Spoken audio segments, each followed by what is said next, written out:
காஞ்சிபுரம் இட்லி.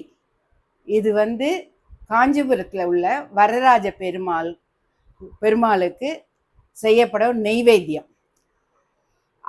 இது வந்து ரொம்ப விசேஷமானது. அங்கே ஒரு கோவிலில் தான் இந்த மாதிரி ஒரு இது செய்வா. இதை நான் எப்படி செய்யறது, என்னென்ன பொருட்கள் தேவைன்னு காமிக்கிறேன். இதோ இந்த கப்பால் 1.5 கப்பு புழுங்கல் அரிசி, 1.5 கப்பு பச்சரிசி, 1.5 கப்பு உளுத்தம்பருப்பு, எல்லாம் மூணுத்தையும் ஒன்றா போட்டு ஒரு 5-6 மணி நேரம் ஊற வைக்கணும். ஊற வச்சு நம்ம மிக்சிலேயே அரைச்சிக்கலாம், கிரைண்டர் வேணும்னு தேவையில்லை. இதுக்கு கொஞ்சம் கொரன்னு ரவை பதத்தில் அரைச்சி ஒரு நாள் புளிக்க வைக்கணும். அந்த புளிச்ச வச்ச மாவு இதோ எங்கிட்ட இருக்கு. அரைச்சி ஒரு நாள் முன்னாடியே அரைச்சி வச்சது. இதை நீங்கள் என்ன பண்ணணும்னாக்கா, இதில் சில சாமான்கள்லாம் சேர்க்கணும். அதுக்கு என்னன்னு சொல்கிறேன் பாருங்க. இது வந்து சுக்கு பொடி, இது கருவேப்பிலை, பெருங்காயம், மிளகு சீரக பொடி, எண்ணெயும் நெய்யுமா கலந்தது. இதில் வந்து என்னென்ன மெஷர்மெண்ட் நான் போட்டு இதில் எப்படி வைக்கிறேன்னு பாருங்க. இதில் பெருங்காயம் 1 ஸ்பூன், சுக்கு பொடி 1/2 டேபிள் ஸ்பூன். பெருங்காயம் நன்னா போட்டால் நல்லா வாசனையாக நன்னா இருக்கும், அதனால். அப்புறம் மிளகு சீரக பொடி 1 டேபிள் ஸ்பூன், 1லேருந்து 1.5 டேபிள் ஸ்பூன் போட்டுக்கலாம். அதுக்கப்புறமா கருவேப்பிலை அப்படியே பச்சையாகவே போட்டுடலாம்.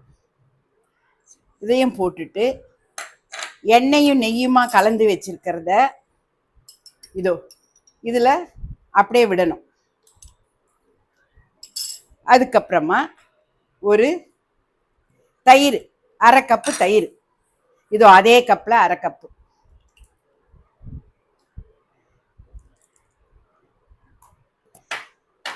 இதை வந்து நன்னா நம்ம கலக்கிக்கணும். நல்லா எல்லா மாவோடு சேர்ந்து கலந்து இது பண்ணுற மாதிரி. இந்த இட்லி வந்து நீங்கள் ட்ரெயினில் ட்ராவல் பண்ணாலும் சரி, வெளியில் எங்கேயாவது எடுத்துன்னு போனோம்னாலும் சரி, ரொம்ப நல்லது, உடம்புக்கும் நல்லது, கெட்டும் போகாது. 2 நாளைக்கு அது அப்படியே இருக்கும். ஈஸியாக பண்ணி இது ஆறினாலும் சாப்பிட்லாம், ஆறினாலும் இதுக்கு நல்லா இருக்கும் சாப்பிட்றதுக்கு. இதுக்கு என்ன தொட்டுண்டு சாப்பிட்லான்னா, தோசை மிளகா பொடி இல்லைன்னா பச்சை மிளகா கொத்தமல்லி அரைச்சி அதை தொட்டுண்டும் சாப்பிட்லாம். இதை நன்னா கலக்கிட்டு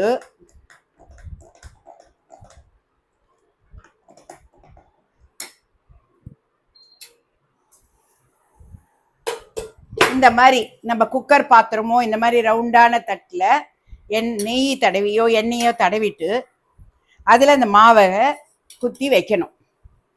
அந்த தண்ணி சுட்டு பொங்கினதுக்கு அப்புறம்தான் இதை வைக்கணும். இது நன்னா உப்பி வரும், அதனால 1/2 பாத்திரத்துக்கு மேலே கொஞ்சம் மேலே விடுங்க, அவ்வளோதான். அதுக்கு மேலே விடக்கூடாது. ஃபுல்லாக விட்டிங்கன்னா பொங்கி வழிஞ்சிரும்.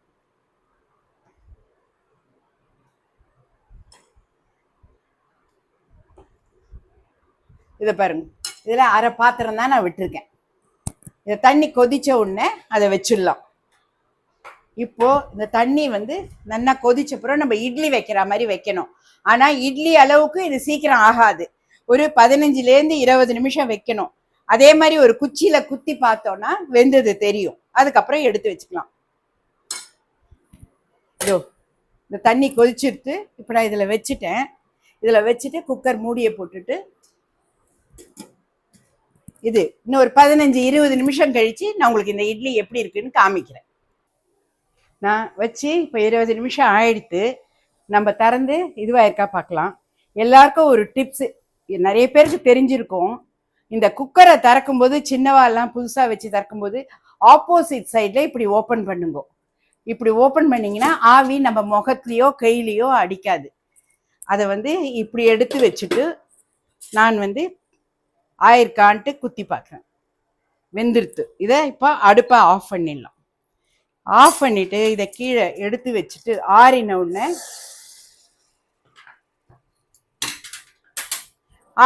இதை திருப்பி போட்டு கட் பண்ணி தொட்டுக்கிறதுக்கு வச்சுன்னு சாப்பிட வேண்டியது தான். நான் இதில் வந்து உங்களுக்கு மாவு கன்சிஸ்டன்சி எப்படி இருக்கணும்னு காமிக்கல. இதான் கன்சிஸ்டன்சி. நம்ம இட்லி மாவுலாம் எப்படி அரைக்கிறோமோ அதே அளவுக்கு அரைச்சி புளிக்க வைக்கணும்.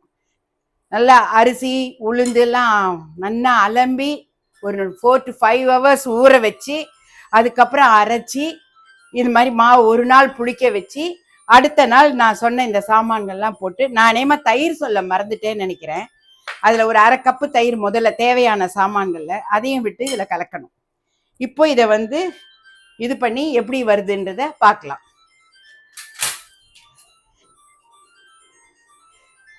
இந்த மாதிரி இப்படி இது பண்ணிக்கோங்க, முதல்ல லூசன் பண்ணிக்கோங்க.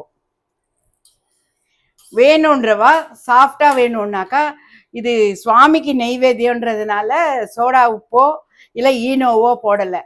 உங்களுக்கு தேவைன்னாக்கா ஈனோவோ சோடா உப்போ ஏதாவது ஒன்று கொஞ்சமாக போட்டு கலந்து வச்சிங்கன்னா இன்னும் ரொம்ப சாஃப்டா வரும்.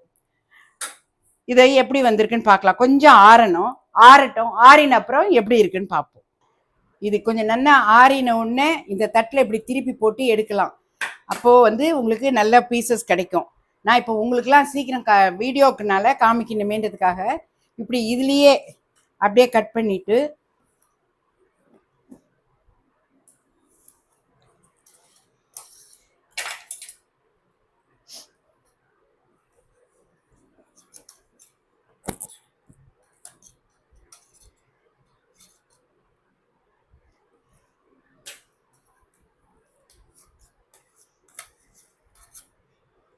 இது இப்படி எடுத்து வச்சு சர்வ் பண்ணலாம். தொட்டுக்கிறதுக்கு நான் சொன்னபடி இட்லி மிளகா பொடியோ சட்னியோ இல்லை தக்காளி தொக்கு பச்சை மிளகா தொக்கு அந்த மாதிரி எதை ஒன்றாலும் வச்சு இதோ காஞ்சிபுரம் இட்லி ரெடி. அந்த மூவாஸ் குக்கரிலேருந்து வசுமதி முரளிதரன். எல்லாரும் நீங்கள் செஞ்சு பார்த்து எப்படி இருக்குன்ட்டு கமெண்ட் அனுப்புங்க. தேங்க்யூ.